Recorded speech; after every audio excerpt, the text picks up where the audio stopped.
राधे राधे दोस्तों, जय श्री कृष्णा। कैसे हैं आप सब? कान्हा जी की कृपा से आप सब बहुत अच्छे होंगे।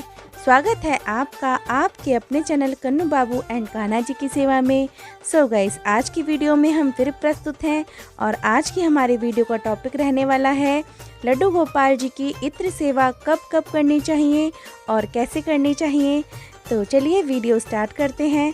तो यहाँ पर मेरे लड्डू गोपाल जी अभी सोकर ही उठे हैं और देखिए यहाँ पर मैंने आज अपने लड्डू गोपाल जी को बोतल से दूध का भोग लगाया है, क्योंकि आज लाला को ठंड लग रही थी ज़्यादा, तो मैंने आज उनको बोतल ही दे दी थी। बोतल से उन्होंने दूध पी लिया है और अब इस दूध को हम पश्चात स्वरूप चाय वगैरह में यूज़ कर लेंगे। और देखिए गाइस, मेरे लाला उठ चुके हैं और आप सब सोच रहे होंगे गर्मियाँ तो अब आ चुकी हैं, लेकिन दी ने लड्डू गोपाल जी को गर्म कपड़े क्यों पहना रखे हैं, कंबल क्यों उड़ा रखा है। तो गाइस, ये वीडियो काफ़ी टाइम पहले मैंने बनाई थी, लेकिन मैं इसे अपलोड नहीं कर पाई। ये मार्च की वीडियो है, तो इसीलिए उस टाइम तो ठंड थी और लाला के हिसाब से भी ठंड थी, तो इसीलिए इस वीडियो में लाला ने गर्म कपड़े पहन रखे हैं। तो देखिए यहाँ पर हमने लाला के स्नान की थाली भी तैयार कर ली है, जिसमें मैंने स्वास्तिक बना लिया था और उसमें मैंने पुष्प का आसन भी दे दिया है। जल में भी यहाँ पर मैंने पुष्प डाल लिए हैं, क्योंकि जिस टाइम मैंने वीडियो बनाई थी उस टाइम फागुन का महीना लगने ही वाला था और फागुन मास में पुष्प का भी एक अलग महत्व होता है। लड्डू गोपाल जी को पुष्प वैसे भी बहुत अति प्रिय होते हैं और फागुन मास में कुछ ज़्यादा ही प्रिय लगने लगते हैं, क्योंकि फागुन मास एक खुशबू का महीना होता है, सुगंध का महीना होता है। फागुन मास में एक अलग ही सुगंध होती है और लड्डू गोपाल जी को पुष्प से स्नान करना बहुत ही ज़्यादा प्रिय होता है। तो यहाँ पर मैंने अपने लड्डू गोपाल जी का पुष्प से स्नान करा दिया है और हमेशा ही मैं अपने लड्डू गोपाल जी का जब भी स्नान कराती हूँ तो उनका ओम नमो भगवते वासुदेवाय मंत्र उच्चारण के साथ ही उनका स्नान कराती हूँ, क्योंकि लड्डू गोपाल जी का कभी भी स्नान मौन होकर नहीं कराया जाता है। तो यहाँ पर लाला का स्नान पूर्ण हो चुका है, तो चलिए अब चलते हैं लड्डू गोपाल जी को इत्र सेवा की तैयारी करते हैं। तो यहाँ पर मेरे लाला आ चुके हैं। मैंने यहाँ पर एक आसन बिछा लिया है और अब अपने लड्डू गोपाल जी की हम इत्र से मालिश करेंगे। तो गाइस, सर्दियों में तो हम इत्र से अपने लड्डू गोपाल जी की मालिश नहीं कर सकते, क्योंकि इत्र ठंडा होता है, लेकिन फागुन मास में इत्र से लड्डू गोपाल जी की मालिश करने से या इत्र सेवा करने से एक अलग ही पुण्य मिलता है। लेकिन हमें इस बात का भी विशेष ध्यान रखना चाहिए, जब भी हम लड्डू गोपाल जी की फागुन मास में इत्र से मालिश करते हैं तो हमें कुछ व्यवस्था ऐसी बनानी चाहिए जिससे थोड़ी सी गर्माहट बनी हो। जैसे कि उनके थोड़ी से पास हमने हीटर लगा लेना है या रूम को बिल्कुल मतलब बंद कर लेना है जिसमें हवा ना आए, क्योंकि देखिए सर्दी जाती है तो नुकसान देती है और कहते हैं आती है तब भी नुकसान देती है। तो लड्डू गोपाल जी भी हमारे छोटे से एक बालक के रूप में ही है, तो उनका भी हमने उसी प्रकार से ध्यान रखना होता है जिस प्रकार से हम अपने बच्चे का ध्यान रखते हैं। और मालिश भी बिल्कुल वैसे ही करते हैं जैसे बच्चों की मालिश करते हैं। जब बच्चे छोटे होते हैं तो उनकी हम अलग अलग तरह से मालिश करते हैं और इसी तरह से लड्डू गोपाल जी की भी इत्र से उसी तरह से मालिश होती है। सर्दी में वैसे देखिए देसी घी से भी मालिश करते हैं लड्डू गोपाल जी की, और मालिश का भी एक अलग ही महत्व होता है। ये नहीं कि बस थोड़ा सा इत्र लिया और हाथ पैरों पे लगा दिया तो मालिश हो गई। बहुत ही अच्छी तरह से, बहुत ही संयम के साथ अपने लड्डू गोपाल जी की मालिश करें, उनको इत्र से उनकी सेवा करें। बहुत पुण्य मिलता है, बहुत फलदायी होता है।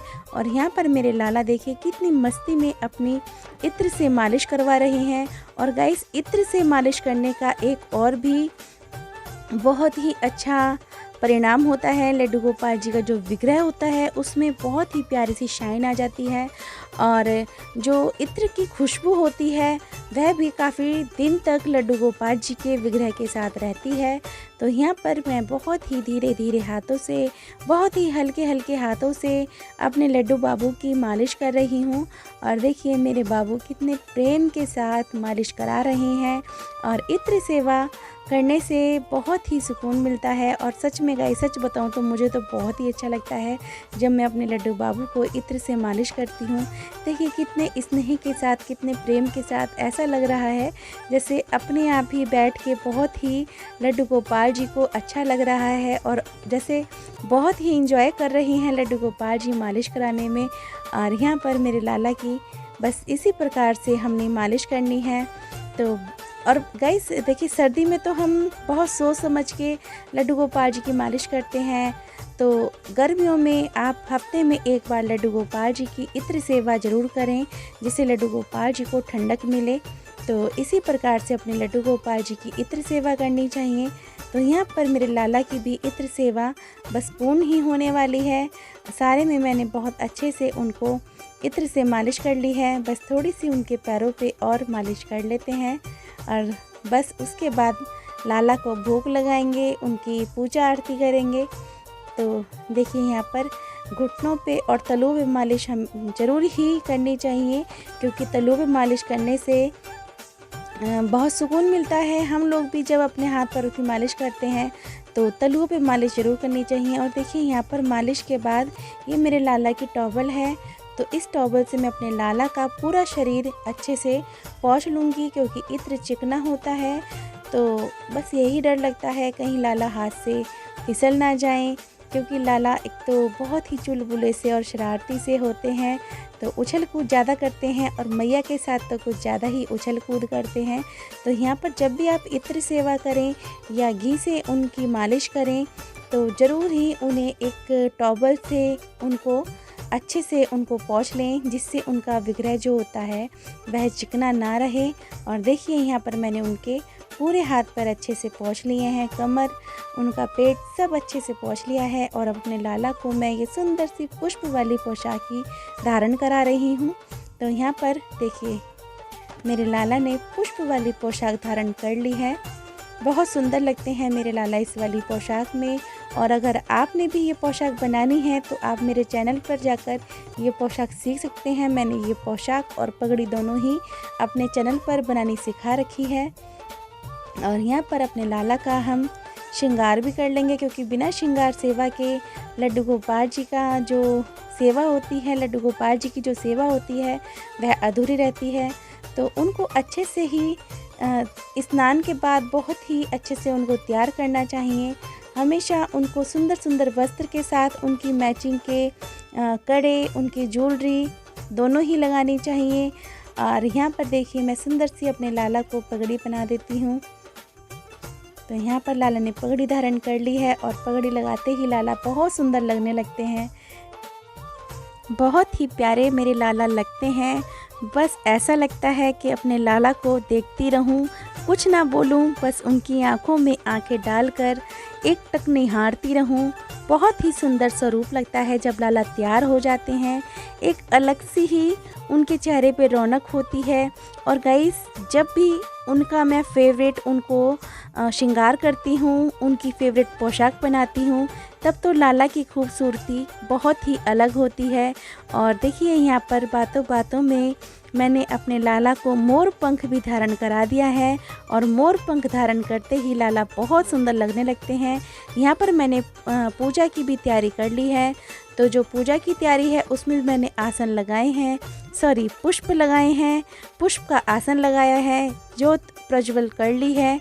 और अपने लाला की अब हम पूजा आरती कर लेते हैं। तो यहाँ पर धूप से भी मैंने अपने लाला को धूप से उनकी सेवा कर ली है, क्योंकि लाला को खुशबू वाली चीज़ें बहुत पसंद होती हैं और धूप और दीप दोनों का ही एक अलग महत्व होता है।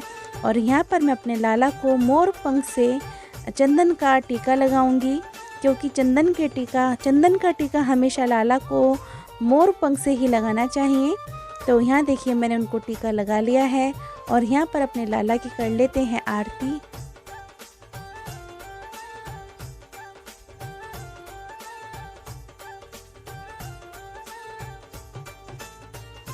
तो गाइस यहाँ पर आरती कर ली है। देखिए वीडियो में हम छोटी छोटी क्लिप डालते हैं ताकि वीडियो ज़्यादा बड़ी ना हो। और यहाँ पर मैंने अपने लाला को सुंदर सा उनके गालों पर गुलाल लगाया है, क्योंकि गाइस ये वीडियो जो है ये फागुन मास स्टार्ट होते ही मैंने बनाई थी, लेकिन कुछ कारण था जिस कारण मैं इसको अपलोड नहीं कर पाई। तो मैंने अब ये वीडियो अपलोड करी है, तो इसीलिए लड्डू गोपाल जी को मैंने यहाँ पर गुलाल भी लगा दिया है, क्योंकि फागुन मास लगते ही लड्डू गोपाल जी की होली शुरू हो जाती है। और वैसे ही मथुरा वृंदावन में तो जैसे ही फागुन स्टार्ट होता है वैसे ही कितनी धूमधाम से होली शुरू हो जाती है। तो यहाँ पर मैंने देखिए भोग प्रसाद भी बना लिया है। तो सबसे पहला भोग अपनी गऊ माँ को लगाया है, पूरी का और गुड़ का, और साथ में खीरा ले लिया है। और अपने लड्डू गोपाल जी को भी मैं यहाँ पर भोग लगा लूँगी। तो यहाँ पर मैंने पूरी और अरबी की सब्ज़ी बनाई है। अरबी जो हम खाली सूखी अरबी बनाते हैं, तरी वाली अरबी मैंने नहीं बनाई है, क्योंकि मेरे लाला को सूखी अरबी बहुत पसंद है। साथ में दही है, खीरे का भोग है, जल का भोग है। तो यहाँ पर अपने लाला को बहुत प्रेम पूर्वक मैं भोग लगा रही हूँ, और मेरे लाला बहुत स्नेह के साथ अपना भोग प्रसाद ग्रहण कर रहे हैं। तो इसी तरह से हमारी आज की वीडियो है। आपको वीडियो पसंद आई हो तो वीडियो को लाइक कीजिए, चैनल को सब्सक्राइब कीजिए, कमेंट कीजिए, वीडियो को फैमिली और फ्रेंड के साथ ज़रूर शेयर किया कीजिए, बेल आइकन को प्रेस कीजिए ताकि मेरे आने वाली वीडियो की सारी नोटिफिकेशन आपके पास सबसे पहले पहुँचे। तो गाइस मिलते हैं नेक्स्ट वीडियो में, तब तक के लिए राधे राधे, जय श्री कृष्णा।